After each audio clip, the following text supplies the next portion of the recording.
쌍떼기 다룬. 표제. 유대인들은 히브리어 성경의 첫 글자를 따서 창세기를 브레시트, 태초에라고 부른다. 그러나 유대인의 탈무드에는 이 책을 세계 창조의 책이라고 하였다. 창세기라는 이름은 72역에서 번역한 것으로 헬라어 게네시스는 기원 또는 근원을 뜻하는 단어이다. 이것이 72역에 처음으로 사용될 때 그 의도는 그 책의 내용을 암시하기 위한 것이다. 명칭은 히브리어 성경의 원본에 처음부터 붙어 있던 것이 아니라 여러 세기가 지난 뒤에 덧붙여진 것이다. 저자. 유대인들과 그리스도인들은 공히 출애굽 당시 히브리인들의 위대한 입법자요 지도자인 모세를 창세기의 저자로 간주해왔다. 이러한 확신은 기독교 초기에 몇몇 이교적 반대자들에게서 약간의 도전을 받기는 하였으나 18세기 중엽까지는 유대인이나 그리스도인 사이에서 한 번도 심각하게 의심한 적이 없었다. 출애굽기의 저자가 창세기의 저자였음은 확실하다. 왜냐하면 오경의 둘째 책은 첫째 책의 연속이요 동일한 정신과 의도가 아주 분명하기 때문이다.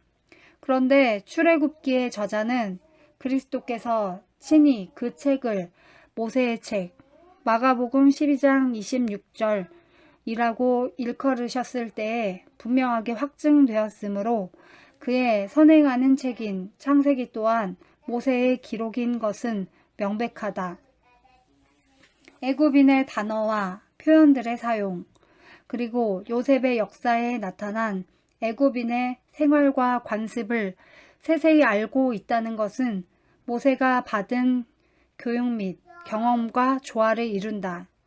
창세기가 모세의 저술이라는 증거가 오경의 나머지 책들이 가진 증거보다 명백하고 직접적인 면이 부족하지만 모세 오경의 시종, 공통적인 언어의 독특성들과 신약의 증언은 다름 아닌 모세가 성령의 영감하에 이 책을 기록했음을 보여준다.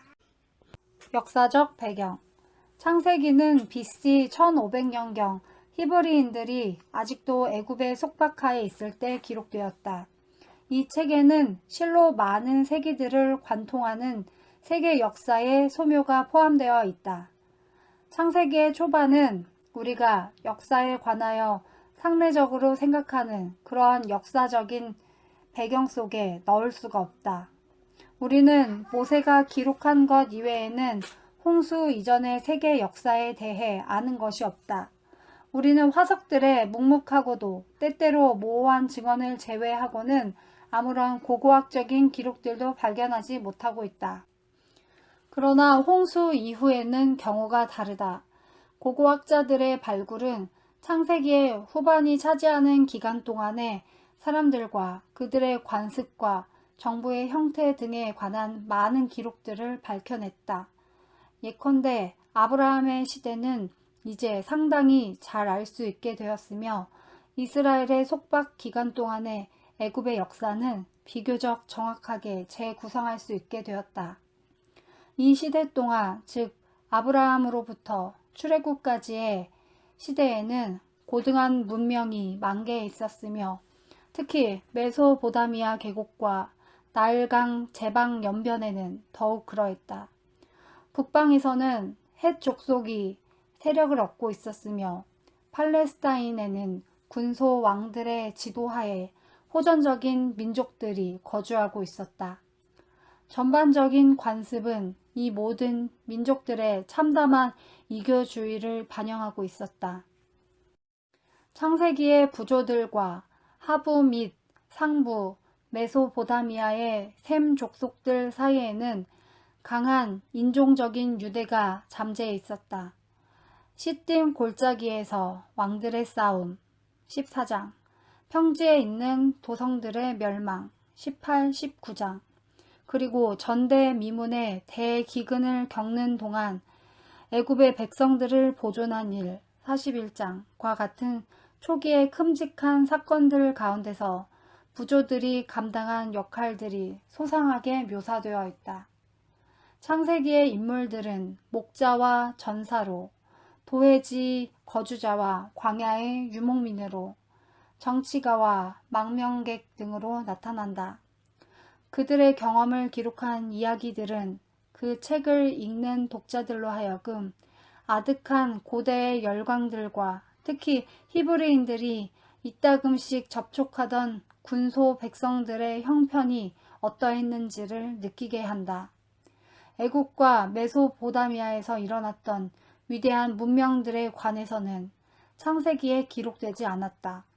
그러나 그에 대한 증거는 부조들의 경험 가운데서 강하게 느낄 수가 있다. 하나님의 백성은 정치적 혹은 사회적 진공 상태에 있는 화려한 격리지대에 살지 않았다. 그들은 열국이 어울려 있는 사회의 부분이었으며 그들의 문명과 문화 역시 주위의 다른 백성들의 그것과 크게 다른 것이 없었다. 다른 것이라고는 종교의 차이뿐이었다. 그들은 여호와의 진정한 경배자들 가운데 남아있는 중요한 사람들이었으며 따라서 영감을 받은 저자 모세가 염두에 두고 있는 세계의 중심부를 이루고 있었다. 주제. 창세기의 주제는 크게 두 가지로 나눌 수 있다. 첫째는 하나님을 사랑하고 섬기는 충성스러운 작은 무리를 하나님이 어떻게 취급하시는지에 관한 서술이요. 둘째는 하나님을 떠나서 그분의 교훈을 따르지 않는 사람들이 빠진 타락의 시면을 묘사한 것이다. 창세기는 인간에게 허락된 최초의 영원한 계시이며 신령한 기록이다. 이 책은 또한 교의적인 중요성을 가지고 있다. 거기에는 이 세계와 그 안에 있는 모든 생명체의 창조, 죄가 들어온 경로, 그리고 하나님의 구속의 허락 등이 기록되어 있다. 이 책은 인간이 자유스러운 도덕적 존재요, 자유의지의 소유자임을 가르쳐주고 하나님의 율법을 범하는 것이 인간의 모든 재화의 근원임을 가르쳐준다. 또한 이 책에는 휴식과 예배의 날로서의 거룩한 안식일을 준수해야 할 것과 결혼의 신성성과 가정 제도의 수립, 그리고 순종에 대한 보상과 범죄에 대한 형벌 등에 관한 교훈들이 주어져 있다. 이 책은 흥미있는 문체로 기록되어 있어서 젊은이들의 상상력에 호소하는 힘을 가지고 있다. 그 속에 담긴 숭고한 도덕적인 주제들은 성인들을 위해서도 정신적 양식이 되며 만인을 위한 교훈이 된다.